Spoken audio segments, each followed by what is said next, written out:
While I'm sure most, if not all of us who play D&D run into the issue of not finding enough people to sit down at a table and roll dice for 3 to 5 hours, there are probably also a few of you out there that have had more than you expected. Too many, some might say. While I'm sure this is a rare problem to have, I feel like I'm in a unique position to give advice on it. The longest campaign I've ever DM'd was a nearly 2-year adventure I ran for a group of friends that included 9 people. At times, the game would even grow to 10 or 11 people. This might sound like a headache, and in some ways it definitely was, but it was also an experiment that paid off beautifully when all of the moving parts seemed to work together in unison. Like I said, I'm aware many of you probably don't have enough people or even the space to run a game like this, even if you wanted to. But for those of you out there that can and just may be intimidated by the idea, I've put together a list of tips that will hopefully make your large group adventures as fun as the ones me and my friends had.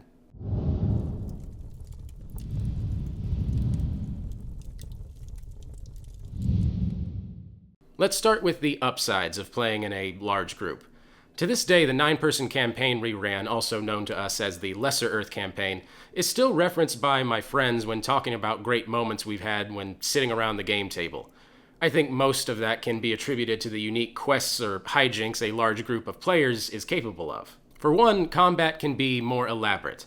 One thing you might be immediately curious about is combat, and to answer your question, yes, it is frantic, but in a way that can be extremely fun if you construct your encounters appropriately. Because there are so many players, your group will be able to fight against stronger opponents and bigger groups of them, even when just starting out. You DMs can rejoice in the fact that, though it may be more work to create, the first time you ask your players to roll for initiative will be in a situation with a bit more at stake. This also allows for players who have built less combat-oriented characters to work on other, perhaps equally important tasks while other characters focus on the fight itself. I'll get into how to craft combat encounters for large groups in a bit, but just know that it's definitely possible to have a great combat encounter that doesn't take a million real-life years to finish up, or even just go through one turn. Another benefit I have found to large groups is that you can immerse yourself in settings and quests that just narratively work better with more people. This might seem like more of an accommodation than an actual benefit of playing in a large group, but bear with me. Would it not feel a little bit more like you were actually on a pirate ship crew if there were more of your friends there to interact with, as opposed to just more NPCs? And what about a circus troupe or a traveling group of merchants? These are all things that can be done with regular groups, of course, and I'm not saying that NPCs are a less immersive way to introduce a crew as part of the story. I do, however, think that having more voices and ideas at the table from people who aren't the DM will always give the greater narrative more variety. To use the aforementioned examples, having 7, 8, or 9 of your friends be the ones primarily responsible for operating a large, full-rigged ship can feel like a much grander task since so many of you are working toward the same goal in different ways. This could also be said for your friends who decide to play as cunning mercenaries acting as muscle for sly merchant friends who can make money for better gear. Or maybe your friends decided to play as a diverse, plucky group of mage tower athletes trying to take their village team to the championship. Again, all things that can be done with regular-sized groups and a few more NPCs, but they are definitely made more unique when an ensemble cast of your friends is involved. Speaking of which, more friends get to partake in the story, and this seems very, very obvious, I get that, so I won't spend too much time on it, but bigger groups means that you have more of your friends there that can actually experience the adventure firsthand. It's never quite the same to tell a friend about the time Connor's paladin nearly died falling into a precipice, as it is for that friend to actually witness Connor's paladin nearly die by falling and failing his acrobatics check yet again. Another concern that can actually be a bit of a benefit is that absences are less impactful. No one likes it when someone has to miss a session, and yes, in large groups it is statistically more likely to happen, and happen more frequently. That said, when you have built your campaign around that large group, it can actually be pretty easy to adjust your weekly sessions for who ends up arriving. Regardless of what your group's overarching goal is, story-wise, you are still more than capable of having sessions that serve that narrative purpose. Where a group of 4 or 5 might be completely thrown off by one of their players missing, the balance doesn't always completely vanish with absences in a big group. Fighter and Barbarian are absent, your group can still fight, but may opt for a more stealthy approach should the need for violence arise. Your Bard or Cleric are missing, maybe it's the Druid, Monk, or Sorcerer's time to shine as the healer. But what if 4 to 5 people cancel? You still have enough people to have a wacky little side adventure. There are, of course, still going to be times where absences will cause issues with the narrative, and times where enough people cancel to make it more worth it just to wait for the next week. I am also aware that you are putting the stability of the campaign in much more volatile hands when working with 8 or more schedules, but if you think that this is something that's going to sink your D&D night alone, I am here to say that that's not going to happen, especially if you trust the group you've assembled. Another benefit of playing in such a large group is that characters can just be weirder.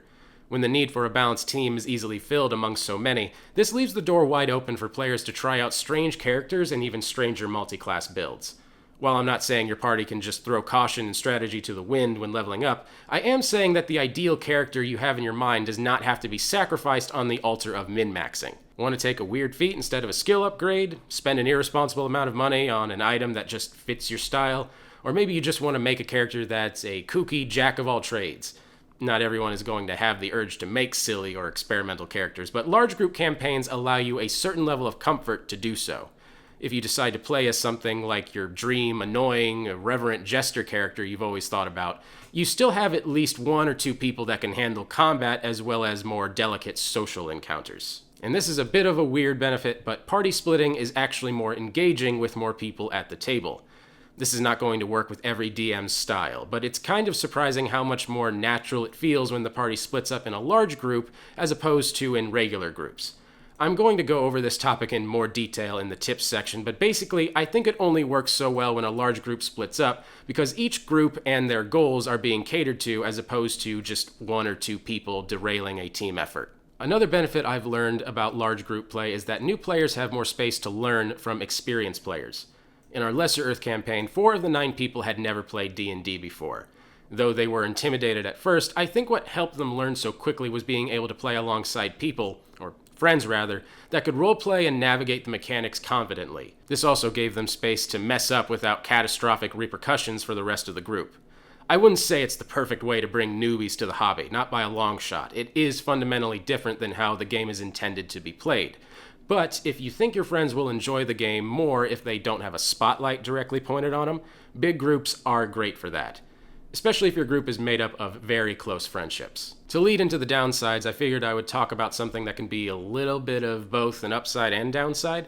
No matter what type of adventure your group wants to do, you're going to be customizing about 80% of everything that goes into it.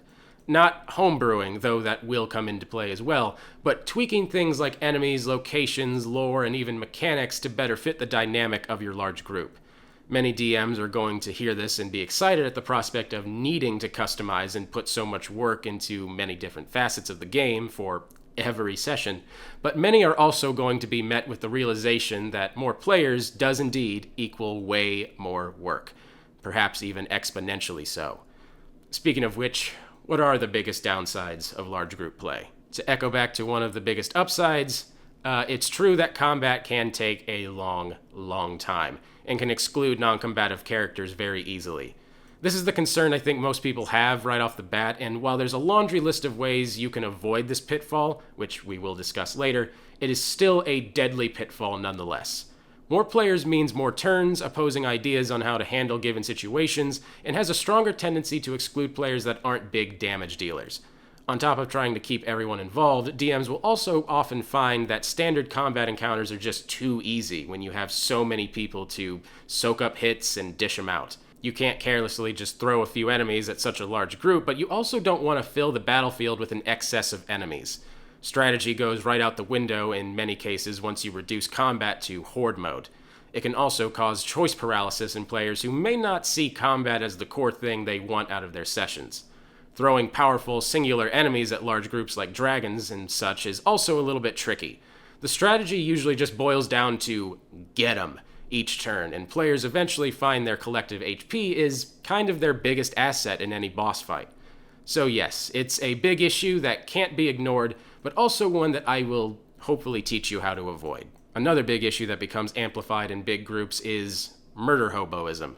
If you think it's bad when you have only a few players, with 8 or more, it can feel like you're DMing for the biker gang from Mad Max. While most players don't take part in this see how many stars I can get in Grand Theft Auto approach to D&D, it only takes one player for that to be an issue. Now, if you're running something like a Viking campaign, an evil campaign, or something where random violence is baked into the theme of the world, all power to you and your psychotic players. It's when, say for example, you're all in a quaint trading post town and 2 of your 8 players decide to start a fight with local security. For no reason. It turns deadly, mainly because those who started it also demanded on finishing it, and now all 6 other characters have to suddenly readjust to the new, perhaps out of character, trajectory the session has taken. Anything that interrupts momentum in regular group play is magnified here. Everyone loves it when the violent, chaotic characters roleplay accordingly, but if your character is willing to interrupt the obvious intentions and tone set forth by everyone else, it's not in character, it's just disregard. I should say this is not always a player issue, though. Sometimes I think murder hoboism is a result of players being completely unaware of what they should do next, or boredom. So try and have a little introspection if this happens at your table, DMs. Another concern I hear a lot about big groups is keeping every player engaged. And yes, it's very difficult. I know many DMs have trouble making sure that 4 to 5 people are locked in most of the time. Adding 3 to 4 more players does not make it any easier, to the surprise of no one. One thing you're immediately going to notice if you DM for a large group is that keeping session notes and incorporating that info requires way more preparation. I usually take about a half hour to 45 minutes for regular group sessions, and sometimes shorter if the previous session left off on an unfinished quest or storyline. When I ran my Lesser Earth campaign, though, I was easily putting in a minimum of an hour each week, no matter where the session before had left off. Sometimes way more if there was a big story event or a complex combat encounter to devise. While taking notes during the session is hardly difficult, it's assessing the information of those notes for the next week's session that is time-consuming. I would advise against running large group sessions if you aren't willing to carve out an hour each week to make sure you aren't inviting friends over for a prolonged improv act with some dice rolls thrown in. And another downside is just kind of a fact of tabletop RPGs. Players will, at some point, want different things out of the sessions. One of the best parts of being in a large group is also an inevitable source of conflict, and that's the myriad of ideas each person brings to the table. Everyone has played a character only to realize it isn't conducive to their desired gameplay style. Everyone has become uninterested with a plot or setting that was once exciting, and even fictional characters discover new motivations as their story goes on.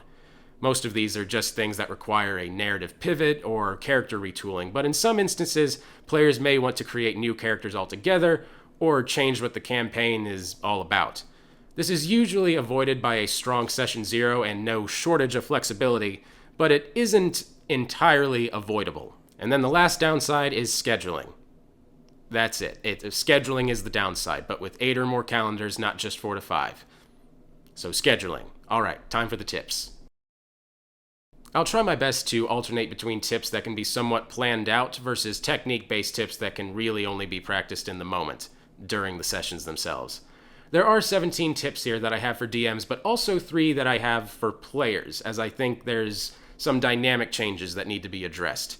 Those will be at the end of the video, though. Some of these tips can apply to DMing sessions outside of large groups, and some of these may just be things you already knew, but I want this video to be as thorough an examination as possible so you can get into creating your large group campaign as soon as possible, he says in one of his longest videos yet. Number 1 is know your group and be confident that you can all work together. I would only ever say you should start a big group campaign or session if you can rely on those at the table to roll with the punches and make adjustments to being in a large group. That's mainly reserved for experienced players. New players might not know the difference, but still. Everyone should have a certain level of chemistry with one another, as role-playing is far more involved with so many PCs in the game. I'm not saying you need a dream team of RPG players. As I said, my big group started off with a bunch of newbies. But all 9 of us had been friends with one another for a few years, some of us even way more, before we got together for a session 0 and set out on our adventures. There was never a doubt in my mind they were going to approach the campaign with a similar amount of enthusiasm and camaraderie, and you should build a group that instills that same confidence in you. Tip number 2 is have a grand session 0 and build your campaign almost exclusively from what is created there. Make it feel like a game night mixed with a writer's room for a season of TV. A DM should bring to the table an interesting world and ideas for the central conflict within that world. Not the conflict for the story around the players, mind you, the world's conflict. Something that will have life-altering implications for anyone living in it. good, bad, or even just mildly annoying. How your players craft their characters and backstories will tell you what perspective you should help them explore the world through. You might have ideas for how the characters could embark on a world-saving quest, for instance, but that might be the furthest thing from their minds. In our campaign, a central story element was that the disk world that they lived on was crumbling at the edges, literally breaking apart and scattering into space, slowly but dramatically over time, due to the carelessness of the gods. This provided a great source of conflict within the world itself. Countries were fighting for resources, there were religious schisms, power vacuums, abandoned kingdoms, new, unseen creatures. It gave me a lot to work with in terms of organic plot development and lore. But literally none of that was what the players were interested in the grand scheme of things. Many just wanted to create characters who assumed it would be impossible to save the world, and they ended up wanting to explore the world itself in a confiscated pirate ship, instead of doing any of that other lofty stuff that was set up. Since there aren't really any adventure modules that give you an idea on how to structure your campaign, aside from maybe Out of the Abyss, kinda, you will want to save any ideas for sessions you have until after session 0. With so many people, a lot can change once you start brainstorming and finalizing character builds. So focus on crafting compelling settings and use session 0 to create an adventure within that, at least in some way. So I would say focus on creating a compelling setting and use session 0 to create adventures that, at least in some way, tie back to the character details you learned in session 0. It will keep the players engaged. Hell, you should even let players come up with ideas for pre-established villains, organizations, and locations. These can be baked into the world and explored depending on what role they play in each character's lives. Tip number 3 is use Mainstay NPCs sparingly and cut everything that isn't your best work. You've got the quantity in your PCs, and now you should focus on the quality with your NPCs. Every DM should have a filing cabinet's worth of characters to throw at the players and an equal amount of voices and quirks to go along with them. For large group play, though, try to stick to the ones that add something to the world or some vague amount of interest to the players, or at very least just don't annoy the players. NPCs should almost exclusively act like a conduit to missions, information, or resources, getting only what narrative weight the players impress upon them. They should still have a lot of personality and provide more depth than your average Bethesda game NPC, for instance, but they should never be intrusive. Your players should be excited to interact with them, and if your players don't really respond to a certain NPC, don't bog down your sessions by trying to make them into a thing. Just get them out of the story and move on in any way you can. There's no science to making NPCs, and there's, as a result, no science to making an NPC work within a group. But I think that every great one is at least a reflection of the world the players are learning about, a representation of an in-universe ideal or folly. At very least, just avoid incorporating your power fantasy self-insert characters. With so few NPCs, that will become way more obvious when you're doing that. You DMs know who you are. Tip number 4 is one of the most important ones on this list, and that's have a means of conveyance, preferably in the form of a mobile home base. I would never say you should limit what your campaign story is about for the sake of mechanical ease. But in this case, I think almost every large group should have something like a galleon, a train, a riverboat, a rigid airship, or even a selection of mounts available from the start. Having something like a ship for the players to live on, explore from, and customize breathes so much life into a campaign. It may limit what adventures could be done at first, but it's everything in between those adventures that's improved by the implementation of a mobile home base. Downtime can be spent on upgrading and maintenance, which over time will make the ship a character within the group in its own right. Supplies and treasure can be stored on board, creating a bigger risk whenever traveling to dangerous areas, while also allowing players to have access to a larger inventory. This also opens up plenty of chances for combat to center around base defense. Defending your ship from enemies will have much more impact when the players have so much personal investment in what is, in some ways, their character's home. DMs everywhere will also love the ability to move the story along with a literal vehicle that can take the story to new places in a hurry. Especially if players aren't engaged with a certain area or just want to make a session all about exploring the world from the relative safety of their base. Star Wars Edge of the Empire does a similar thing by giving the PCs money for a ship at the start, and it's a million times better for it. It makes moving on to the next conflict feel organic, but also swift. It also provides nail-biting tension when conflict finds your crew mid-travel. Facing a formidable foe is always made scarier when sinking, crashing, or derailment is the result of failure. Tip number 5 is very story dependent, but there should be at least one player in the group with a character that has in-universe command or authority. I've established the importance of having something like a ship, and every ship needs a captain. In a way, this person will act as a sort of co-DM, keeping the central narrative on track, or at very least be someone whose character has the interest of the others at heart. This will provide the DM with a player who has a vested interest in the functionality and details of the mobile base, and it provides players with an in-universe authority figure that isn't an NPC. It might seem like a dangerous thing to give one player more power over the others, and maybe it is if you don't trust your group that you're playing with, but in practice, I have found that this allows for so many interesting role-playing opportunities that wouldn't be there otherwise. A PC is going to have way more fun and be way more immersed when trying to convince their captain of a certain plan when that captain is also a PC themselves instead of an NPC whose actions are dictated by dice rolls. You should definitely make sure someone in your group is actually up to fulfilling this role. Don't just randomly appoint somebody. I just know that a lot of players like the idea of playing someone with in-universe authority, and large group play is a natural feeling place to try it out.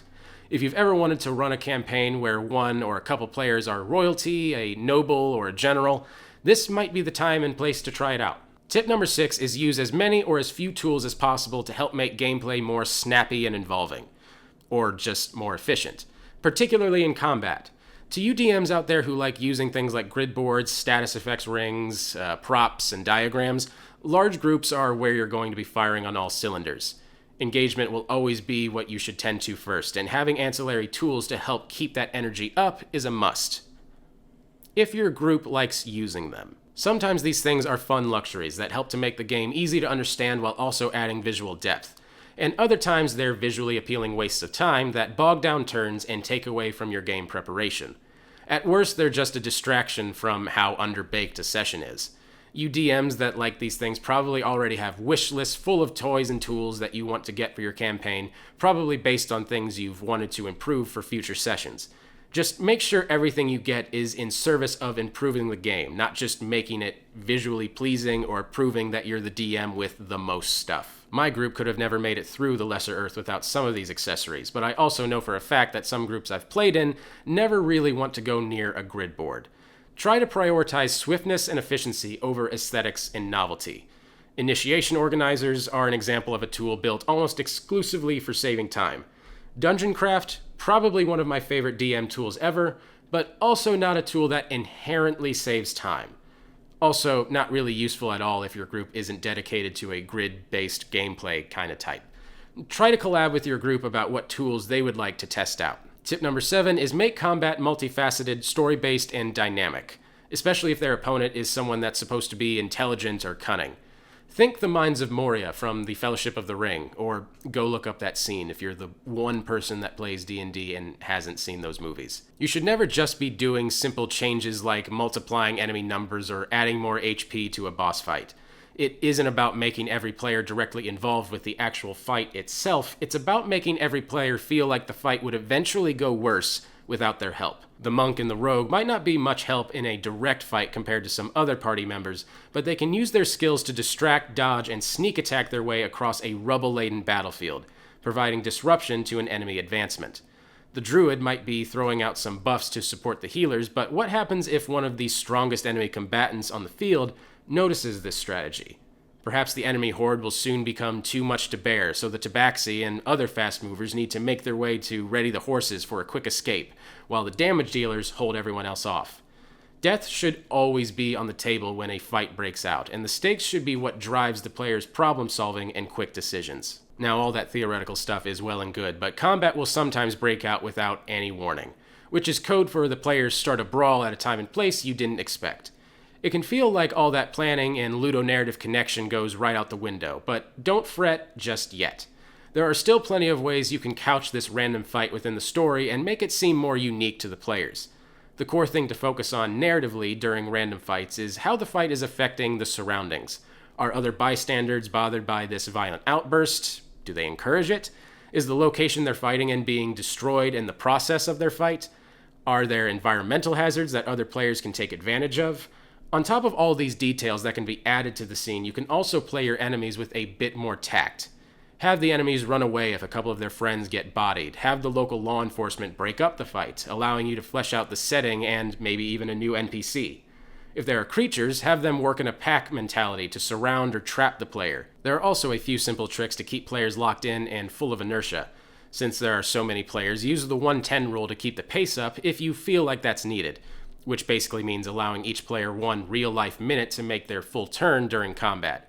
It makes decisions more snappy in the moment and less susceptible to choice paralysis, especially during higher-level play. Another way to swift combat while also including less fighty characters is to let people set up chain reactions of some kind. Pulling ropes taut to trip opponents, dropping things from above, setting combustibles near the future site of an area effect fire spell. Your players will jump at any chance they get to end fights in clever ways if you give them the tools to do so. And the last part of this tip, it's a quick part, let less combative PCs be just that if they want to. Not every player needs a chance to swing a melee weapon at an enemy to feel included. If the player is fine hanging out at the back and throwing out spells, fulfilling tertiary tasks for the group, steering the ship during a battle, whatever, if they enjoy the assistance aspect of combat, let them enjoy it. There is no reason to push someone to the front lines unless that's where the player wants their character to be. Besides, non-combative characters should feel perfectly catered to if you follow this next tip. Tip number 8 is create sessions without any plans for combat at all. Escapes, festivals, politics, anything like that. You can't rely on adversarial story beats forever, and no DM ever should. Large group sessions are the perfect time to unleash every good idea you have for downtime. Rewarding XP for those activities or even other in-game bonuses can incentivize them to partake in these events as well. If there's a fair in town, think of a bunch of parlor games and things for the players to win prizes from and oddball NPCs to meet. If they're traveling on the mobile base that we just discussed, think of chores that involve a bit more finesse than just swabbing the deck. Or perhaps, if the character is an aristocrat or something along those lines, see how well they can even do basic chores. One of the best sessions of the big group campaign I ran involved the players trying to get their ship out of a massive tidal wave of debris that they had gotten stuck in during a storm. It was a lot of them working together to get supplies, rescue other NPCs, and navigate their way out of a floating island of garbage. No combat at all, yet still ended up as one of the most noteworthy sessions. To bring more stakes to the table, quests that incentivize minimal use of violent solutions are always great ways to ramp up tension without rolling for initiative. They also require DMs to think of conflicts that can be resolved in various ways, and perhaps more importantly, change dynamically as the players succeed and fail. A prison escape is the quintessential low combat idea because it naturally gives the players a reason to avoid fighting, which is usually just they were disarmed. To avoid that crowbarred-in story beat, you can just cut out the imprisonment and set up an overwhelming threat that will descend upon the players if they start getting too rowdy, like breaking someone out of imprisonment. Another way is to give them some squishy, super sympathetic NPCs that will need to be kept safe, making combat just another chance for you to lose your beloved Tynan the Dwarf. We won't forget you, Tynan. You can also design encounters in a way where discretion is of importance as opposed to non-violent strategies specifically. Missions where players can kill all they want, they just better have a way to hide the bodies or make it look like an accident. Having the party make their way in and out of an enemy camp or a public figure's house is a common way to do this. An even scarier way is by involving beasts. The barbarian in the group probably wants to get their hands on some treasure, as much as the next Goliath, I'm sure, but how loud are they going to go about it when the treasure is in a cave loaded with a ton of owl bears? Creating sessions that take this approach is not only adding variety and shaking up the formula, it's also allowing your players to explore their characters in scenarios where they're not murdering people. I have a feeling that you're going to get a better sense of who most of the characters are if you find out what they do when they're just bored or hanging out or trying to have some fun. Tip number 9 is to create custom random dice tables, game systems, and other improv materials for each session. You're going to need them. If you think a dice table could come into play, create it or find one online. The players are going to take so many of your beautiful ideas and throw them to the side in favor of unknowingly exploring the unknown. You should be ready to make it seem like you were prepared for them to do that. Design your own encounters that fit the group's difficulty and skill sets. Keep lists of various places, names, and lore notes nearby. Make random dice tables for specific PCs if you have to. Anything that helps you keep your narrative flow when the players are finding their own. Xanathars and whatnot is helpful for this kind of thing, but that should just be a supplement or a source of inspiration for your own material. Tip number 10 is to take time before each session to talk about the last one, catch up, and get locked into the game. This is a quick but helpful tip, and it might seem oversimplified, but yes, the tip is just talk it out before each session. There are so many of you, and you deserve to sit down as friends and talk before you get into the nitty-gritty of your long-running story. Before beginning the game, just be sure to ask if the players need anything from the previous session clarified or reiterated. This will help jog their memory and get them into the mindset of their character, and more particularly, the mindset that their character was in at the time of the last session. It also helps you figure out what is most important or most memorable to your players each week. Tip number 11 is to keep track of each PC's story progression in some way, and try to focus sessions around different specific characters each time. Another quick tip, just keep a record of every cool or generally badass thing the players do. If you notice only select players are getting all the cool story moments or are the core of every solution, you need to make some adjustments. It's impossible to make every character in a large group the focus, but you can make sure that each session ties strongly to certain characters and alternate accordingly. The Samurai Fighter PC bested a foe from their past last session. Maybe focus on the druid who is trying to find a rare plant this session. Tip number 12, speaking of plants, is sow the seeds for future plots and characters each session. Nothing should ever just be randomly introduced if you think it might be a mainstay of a long-running campaign. And if it isn't going to be a long-running campaign, you should reconsider just how much your players know about the setting going into session 1. Or the one-shot, I should say. Intrigue is an essential part to any mystery or grand adventure, so practice patience when building up your central villain, your grand capital city, or perilous trail. An easy method I always use is making mention of certain story elements either through NPCs or in-game documentation, and seeing if the players attempt to learn more about it. If they don't, they clearly aren't interested, and you should just leave it as the piece of lore that it is now. And if they do, you have just found what you can build the story to over the following sessions. Give NPCs secrets for the players to discover through charisma checks, puzzles that lead to the next piece of info, magical items with rituals to perform, or enemies to slay that carry subtle indications of what their origins are. Finally, it shouldn't feel forced or abrupt, but you should always try to end your games in a way that hints at what is to come, and what awaits the players next time you all meet up. This is a DM skill that will test your planning and improv abilities alike. Tip number 13 is home brew. Allow your players to collaborate with you on homebrew items that make their characters more unique, and more importantly, homebrew a ton of your own gear, treasures, and magical items to introduce. You are the DM. Any magical item or tool that enters the game is exclusively of your doing, and creating custom items that fit the needs and desires of your players is the perfect way to help them grow attached to their characters. It can allow you to give specialized bonuses and abilities to characters who might need it in order to feel more involved, such as giving a character who might want to be more help in combat from a distance a custom bow. If there's a player that wants to be a werewolf, work together with them on how to make that viable and balanced for a PC. If there's a character that wants to fight viciously with 2 shields, maybe go watch my video on it for ideas, but then sit down with your player and make it happen. I'm not saying every idea gets a pass or that a compromise can be reached with just about any concept, but your players should feel free to make this world their own and that you care enough to work with them on it. If a player thinks there's a chance of coming across a valued item that incorporates some of their lore or backstory they've created, they are going to be locked in from start to finish. Tip number 14 is allow your players to build new characters or to change their existing one in some way, if they want to. You should allow them to change their motivations too. I touched upon this earlier in the downsides, but this is something you will need to be ready for. It's not really a big deal given the amount of players. I don't see it throwing off any combat meta or anything like that, but your players need to always feel safe to make changes as the campaign progresses. Since figuring out the group dynamic will be a little bit harder when it includes so many, no player should feel locked into a character.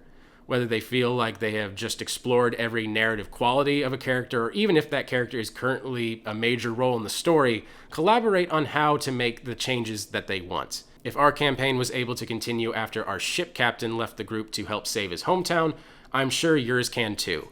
That said, you might not have to run into this as much if you implement my next tip. I get that this tip is a bit strange, but we did it a lot in our campaign, and that's if there are a large number of absences, have spin-off episodes that take place in the same universe and timeline. Use these sessions to create different characters for more traditional play, and to set up more events in your main campaign narrative.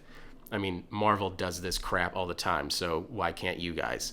This involves rolling up new characters, so it's a small effort, but a worthwhile one.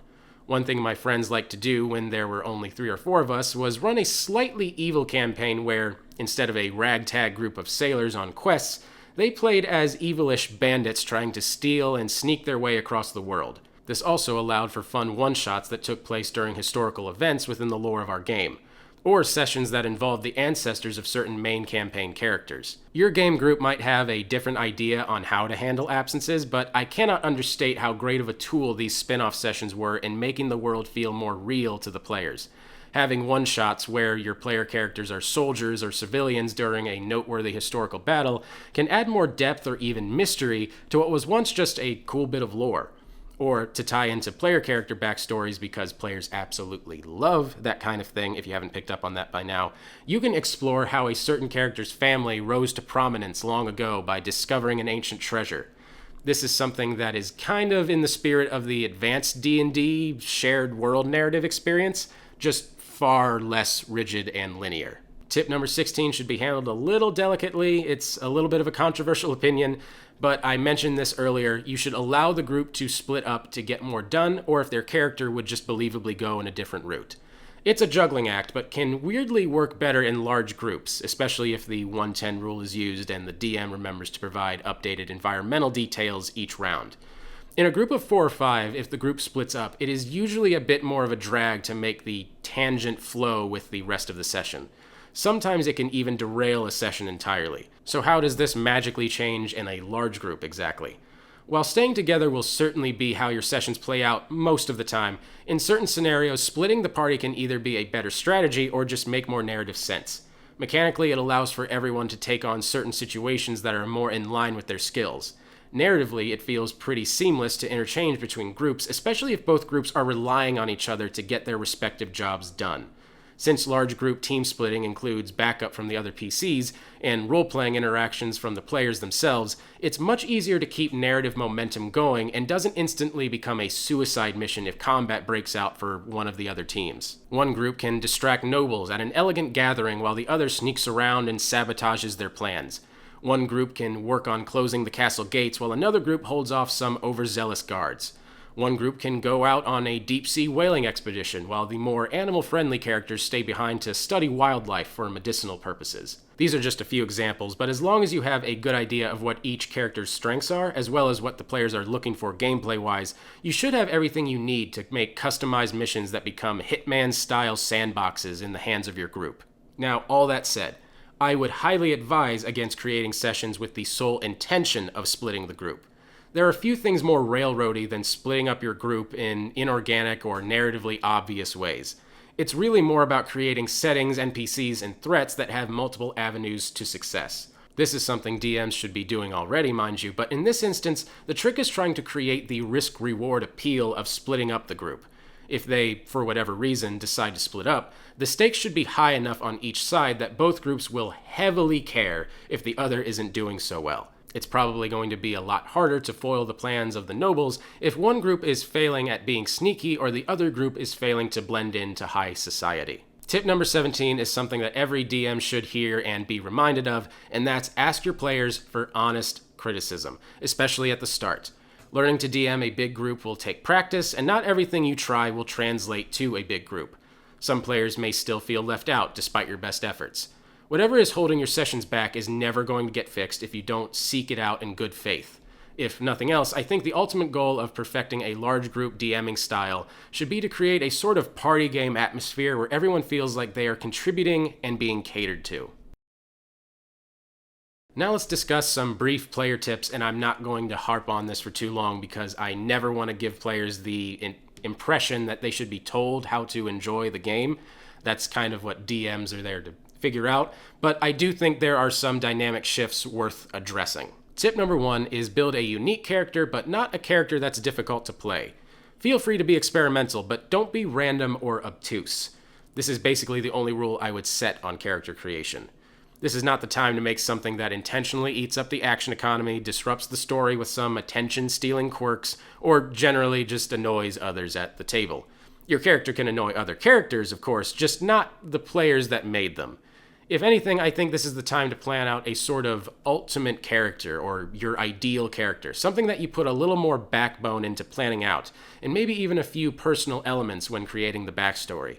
You don't need to make your character balanced for the group or anything, nor should anyone feel compelled to play a certain role within the party, but you should synergize in at least a few significant ways, mechanically or otherwise. The Session 0 will be a perfect place to figure all of this out. Tip number 2 is organize and learn your equipment, spells, and character sheet. Gaining and keeping momentum is a top priority in large group play, and there are tons of practical things players can do that keep the pace of the game up. This can include things like reading out the effects of a seldom used spell when you cast it, rolling the d20 and damage dice at the same time during combat, keeping succinct session notes so that you don't have to ask the DM about things later on. All things that, in some way, rely on you being an absolute expert over the details of your character sheet. This may seem like a given, but it's important to keep in mind that any small hiccups or errors made in this regard can very quickly pile up with so many people. Not saying you need to memorize the thing, you should just know how to navigate it and make sure your character sheet is rarely a source of delay. How you organize that info is up to you, but however you decide to do that, I assure you it's worth the 10 to 15 minute effort. One of our wizards, for instance, kept his spell list tracked using an app, which saved us the time of him trying to read his small handwriting or flip through his sheet. Honestly, at higher levels, most players will likely end up using a phone app to track info in one way or another. I love paper character sheets as much as anyone, but there is nothing sacrilege to the game by choosing to use apps instead, especially if it benefits your game. Lord knows when I DM, I'm using like 4 different apps at once, so. And tip number 3 is let people have their moments. You should try and adjust your story expectations from a focused group of characters to that of an ensemble cast, one that stands out because of how they interact with one another. Large groups always work best when everyone is willing to share the spotlight and set up glorious moments for other characters. Main character syndrome should be avoided in any collaborative narrative, but in this case, I think the idea should be taken even further.